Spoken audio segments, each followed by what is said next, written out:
السلام علیکم۔ تحریک ایمان یوٹیوب چینل کی ہر ایک نئی ویڈیو سب سے پہلے پانے کے لیے سبسکرائب کیجئے تحریک ایمان یوٹیوب چینل اور ساتھ میں بیل آئیکن پہ دبائیے، آل پہ کلک کیجئے تاکہ ایسی ہر ایک نئی ویڈیو کی نوٹیفیکیشن سب سے پہلے آپ کو مل سکے۔ شکریہ۔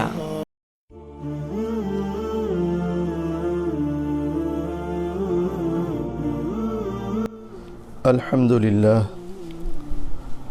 آج کی اس بابرکت مجلس میں عید کی نماز کے تعلق سے چند باتیں بیان کرنی ہے۔ ویسے الحمدللہ دارالعلوم دیوبند، اسی طرح ہمارے گجرات میں دارالعلوم دابھیل سے حضرت مفتی احمد صاحب کا، حضرت مفتی خالد سیف اللہ صاحب کا، اور بھی کئی اداروں نے عید کی نماز کے تعلق سے ضروری مسائل امت کے سامنے پیش کیے ہیں۔ ان تمام مسائل کو سامنے رکھتے ہوئے اور علماء کے اقوال کو سامنے رکھتے ہوئے بہت ہی آسان اور ضروری بات آپ حضرات کی خدمت میں پیش کرنی ہے کہ جو لوگ اپنے گھروں میں یا اپنے اپارٹمنٹ میں یا کسی پارک میں عید کی نماز پڑھنا چاہتے ہیں، ان کے لیے ضروری ہے کہ عید کی نماز پڑھانے والا کوئی امام ہو، اور امام کے ساتھ 3 یا 3 سے زیادہ بالغ مردوں کا ہونا ضروری ہے۔ اگر 3 سے کم بالغ مرد ہے تو عید کی نماز نہیں ہوتی۔ جو جمعہ کی نماز کے صحیح ہونے کے لیے شرطیں ہیں وہی عید کی نماز کے لیے ہے۔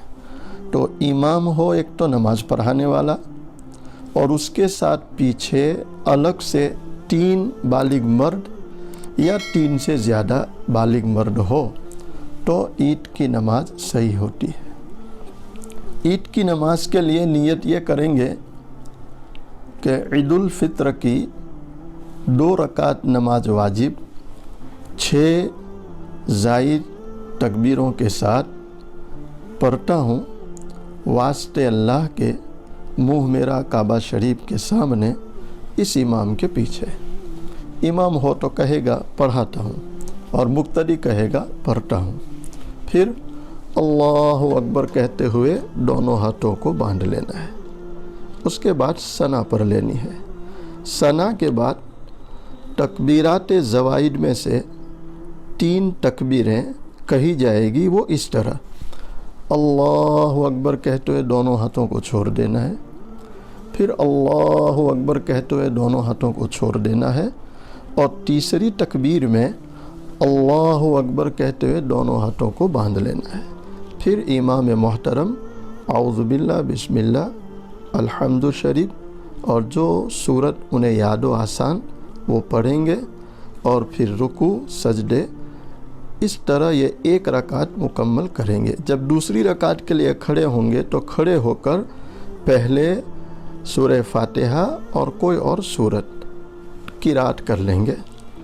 جب قرات سے فارغ ہو جائے تو تکبیرات زوائد میں سے 3 تکبیریں کہی جائے گی، وہ اس طرح: اللہ اکبر کہتے ہوئے دونوں ہاتھوں کو چھوڑ لینا ہے، پھر اللہ اکبر کہتے ہوئے دونوں ہاتھوں کو چھوڑ لینا ہے، پھر اللہ اکبر کہتے ہوئے دونوں ہاتھوں کو چھوڑ لینا ہے۔ تو یہ 3 مرتبہ کانوں تک ہاتھ اٹھا کر چھوڑنے ہیں۔ چوتھی تکبیر میں کانوں تک ہاتھ اٹھائے بغیر اللہ اکبر کہتے ہوئے سیدھے رکوع میں جانا ہے۔ اس کے بعد حسب دستور یہ رکعت بھی مکمل کی جائے گی۔ نماز سے فارغ ہو کر دعا کر لی جائے، اس لیے کہ نماز کے بعد جو دعائیں کی جاتی ہے اللہ ان دعاؤں کو قبول فرماتے ہیں۔ تو نماز کے بعد دعا یہ مستحب ہے، دعا کرنی چاہیے، خاص اپنے لیے، اپنی اولاد، رشتہ داروں، امت کے لیے خاص دعا کرنی چاہیے۔ جب دعا سے فارغ ہو جائے تو عید کے 2 مختصر خطبے، لمبے خطبے نہ پڑھے جائے، مختصر خطبے پڑھے جائے۔ خطبوں کا پڑھنا یہ سنت ہے اور اس کا سننا واجب ہے، لہذا جو لوگ عید کی نماز پڑھے ہیں جب تک خطبہ نہ سن لیں جگہ نہ چھوڑے، اس لیے کہ خطبہ سننا واجب ہے۔ یہ مسئلہ ہو گیا ان لوگوں کا جن کو امام بھی میسر ہے اور پیچھے 3 یا 3 سے زیادہ بالغ مرد نماز پڑھنے والے موجود ہیں۔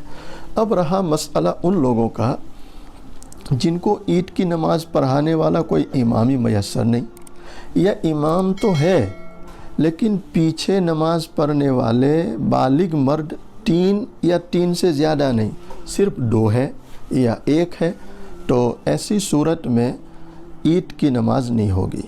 ان حضرات کے لیے بہتر یہ ہے کہ انفرادی طور پر الگ الگ چاشت کی نیت سے 2 یا 4 رکعت نماز پڑھ لے۔